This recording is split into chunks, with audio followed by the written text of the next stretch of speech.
Yo, what is good with y'all, man? You dig what I'm saying? It's your boy JK John from the Shadows, here to talk to y'all about KSI versus Slim and Anthony Taylor. This is my first influencer boxing video of the whole entire channel, and this is a segment that fans really seem to like, so y'all all know the drill. So let's talk boxing.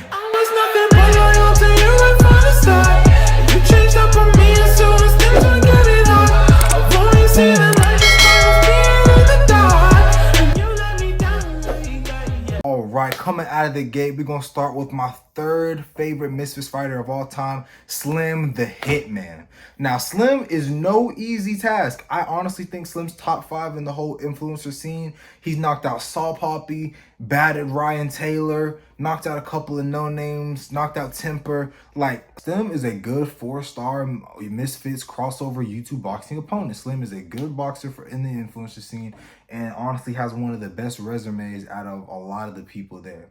Now, with that being said, there are certain holes that Slim has in his game that I do not like. Now, don't get it twisted. I love Slim's power. I love how he's able to pull it out of the bag every time, no matter how far the rounds go. That power is deadly, it is dangerous, and it will have you staring up into the lights. That is clear cut. We know that. That's a fact. Cool. But Slim loves to try to be wild and turn it into a dogfight. And yes, that's worked well for him, but that's not always going to be the case. And you can even see that it almost doesn't go his way in some of his fights. Like for the time when he fought Zanetti. He was started off boxing and even rocked Zanetti. But for some reason, he got cocky and he just started trying to dog it out. And when he dogged it out, that is the first time we ever saw Slim get rocked. And everybody thought he was going down. Logan and Jake thought he was going down. Shoot, we thought he was going down. Like, it was crazy. And that's not the only time when he fought Saul Poppy. He came out doing his thing, trying to slug it out. And it, once again, almost made him pay the price. But like I said before, he can always pull that out of the bag with that power he has. That right-hand sniper that he keeps saying is true, it is real, and it is deadly. So, yes, that's all fine and dandy, but it sucks when you're a slow starter.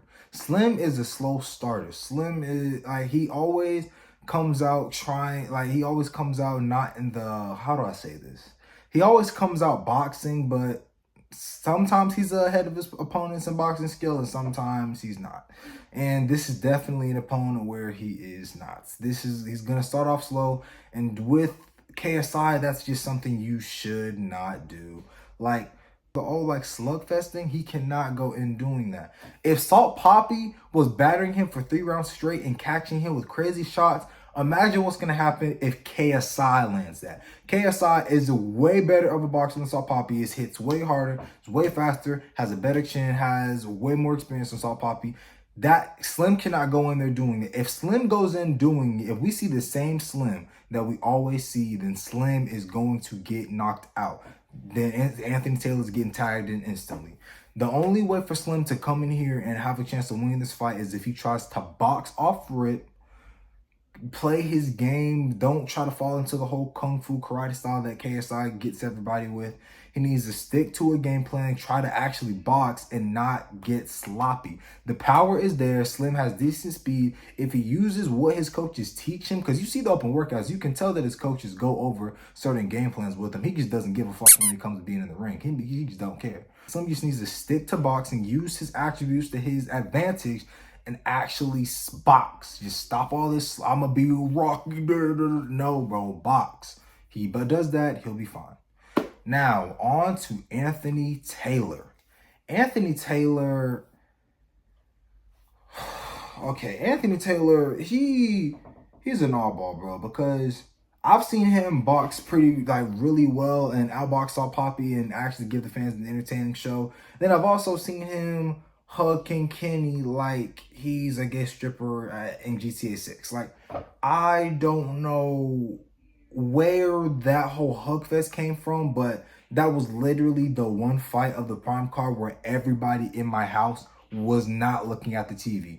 We watched every single fight, bro. Everybody was even watching freaking doggone My Mate Nate versus whoever the flip that guy's name was. Everybody was even watching that. But when AT got on the screen, everybody just looked away. Like, even the Shadows, we were just like, you know what, I give up. I'm not even going to try to watch this.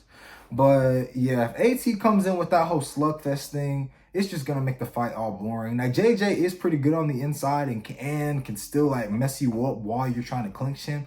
But AT, you gotta admit it, it's weird with AT.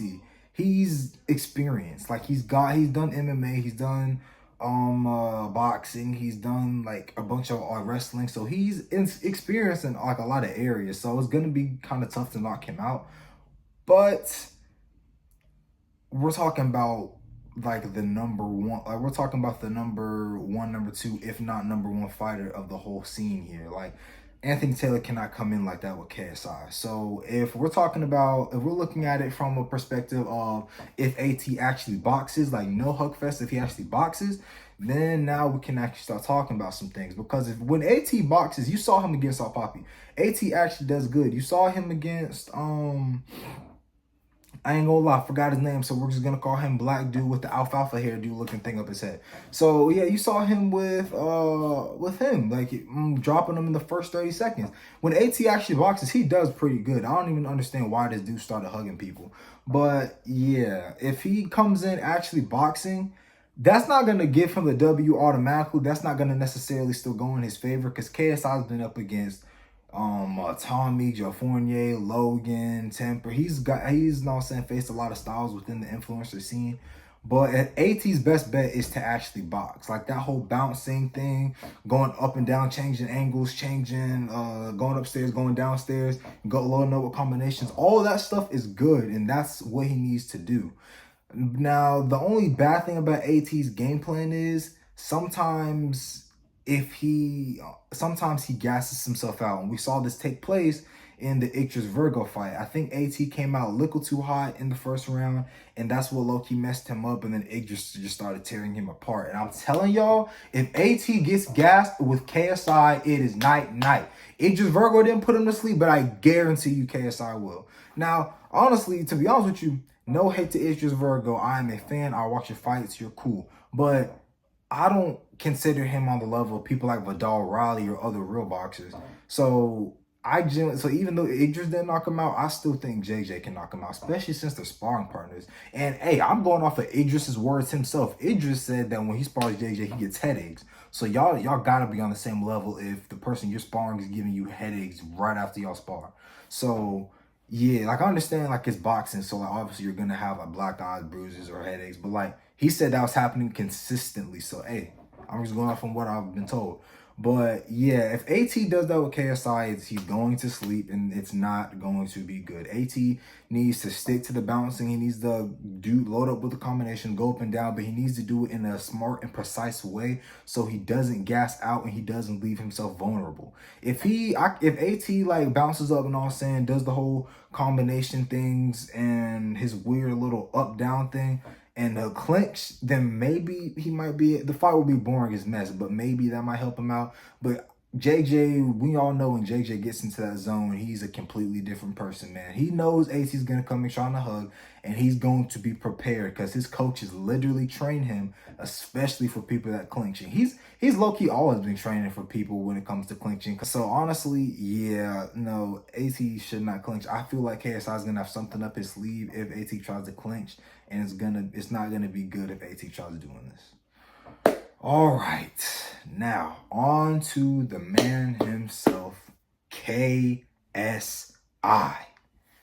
KSI, in my opinion, the number one influencer boxer in this whole scene. Now, for all my real boxing people who watch this because of all the real boxing videos I have, from our standpoint, like real boxing, then it would be Dean the Great because of his skill set and his experience and the people he's fought. But I'm saying like strictly in that influencer realm, KSI is number one. I got Jake like second number one or number two. But yes, let's talk about my boy K to the S to the I. So KSI, honestly, if y'all want me to be clear cut with you guys, I feel like if this was just like a one-on-one, he would have knocked either of them out. So putting them together is going to be way harder for JJ than most people think. Because when you're boxing, it's going to be hard to be dominating one person and then all of a sudden have to get another person thrown at you. Now you got to readjust yourself, readjust the situation, figure this guy out, see how he fights, figure out what shots work where. Like, it's gonna be hard because it's different. You're fighting a completely different person. Like, that's not well, actually, not some gyms like that is normal, but like, 'cause when it comes to like training stuff like that, but like 9 times out of 10, that's not normal. You know what I'm saying? So that is gonna be a test for JJ. But the holes that I mentioned earlier in the video are things that I know JJ will capitalize on. Like the whole wild mess and all that wild stuff that I was talking about with Slim. We've seen JJ go up against wild people. Like JJ used to be a wild fighter himself and still kind of is. So he knows what game he's playing when somebody comes in there trying to slug with him. Like anytime JJ's faced wild people as of lately, they've always gone to sleep. Swarms. I know this Swarms is nothing compared to Slim, but I'm just talking about in terms of wildness. We've seen Swarms try to come out at KSI lazy. Night, sleep. Temper was boxing kind of okay, but he tried to come at KSI sloppy. Knocked out. Like you just can't come at JJ sloppy because he was once that fighter and his trainers have corrected him to know what to do in certain situations. And I'm sorry, man, if Salt Poppy was able to land all those shots on Slim like that, and it took Slim that late to the 4th round to figure out Salt's game plan, I'm sorry, bro. You do that with KSI, you're getting slept. I'm sorry. Like a lot of the good people barely make it past the 3rd round with KSI. You're not like, come on, Slim. Like, you cannot come in slugging. KSI is going to capitalize on that, and you are getting put to sleep. Slim does have a chin, honestly, one of the best chins in the scene. But if it's repeatedly getting hit the same way Salt Poppy was hitting him, which it will from what we know right now, Slim's going to sleep. And if Slim going to sleep, then that means AT's coming in. Because Slim keeps saying he's not going to tag in. So that means it's AT's turn. And now, when we're talking about AT, I'm telling y'all, bro, he might come in and try to gas out because he's going to know right off the jump. Once he gets in that clinch with JJ, KSI's going to be up, down, going to the ribcage, going to the body, going everywhere. And AT's going to be like, all right, cool, my bad. Okay, low-key, I shouldn't be clinching with this dude. Now I'm going to be forced to actually box.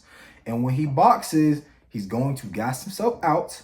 And if he gasses himself out, KSI is going to capitalize on it. And once again, probably a knockout within I say if Slim gets knocked out and AT gets tagged in, I see a knockout in like the last round or the 5th or 6th round. Depending on if it goes 8. It might be 8-round fight, but right now I'm pretty sure it's 6. So I'd say either the 5th or 6th round KSI would knock out Anthony Taylor, depending on when he knocks out Slim.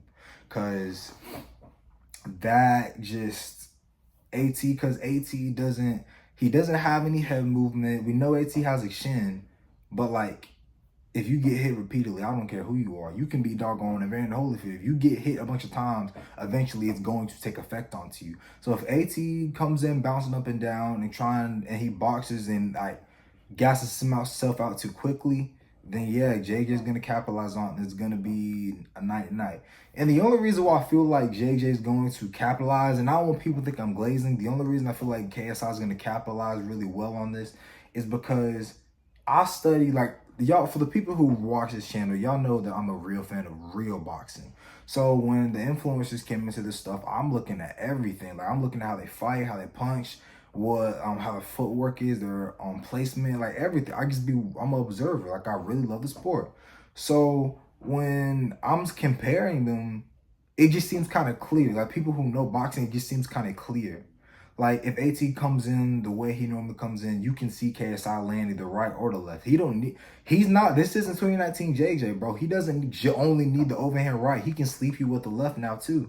So, yeah, I just think KSI has fought too many versatile and good opponents for Slim or AT to pose him a crazy problem. The only way Slim and AT win this is if they actually use each other to their advantages and create a good tag team game plan, which I'm sorry, there's no point of even trying to break that down because they're not going to do it. Slim said he's not going to do it. AT said he's not going to do it. They're already butting heads all over alive. So, yeah, shout out to my boy Fred Talks Fighting. But, yeah, man, there's no point even trying to break that down. So, and all in all, I do believe that KSI is going to come out with a victory. I think that if Slim starts first, he's going to get knocked out within, I give it the 3rd round at the latest. And then I think AT will come in there and either KSI wins off a decision or KSI knocks AT out. It just depends on how AT comes out. But yeah, man. this is the end of the video, and this is my final breakdown prediction. KSI versus Slim and Anthony Taylor, August 31st. The Shadows are going to have a bunch of people over. It's going to be a party. It's going to be a fun little video. And we're going to try to go live. Let us know in the comments below if you want us to go live. But if we go live, we need y'all to pop out and be in the chat. So if we do go live, please comment down below if you want us to go live. And yeah, man, get your tickets, get your popcorn, get your drinks, because we also heard that my boy Dean the Great is fighting in August, and it's not on the August 10th card, which I will be breaking down later on in the next couple of weeks. So yeah, look out for all those great events. We also got Terrence Bud Crawford coming up, and that's also going to be a good one. But without further ado, this is the end of the video. I hope you guys enjoy. Make sure to like, comment, and subscribe. And remember, shout outs on top. Ain't gonna stop. Peace.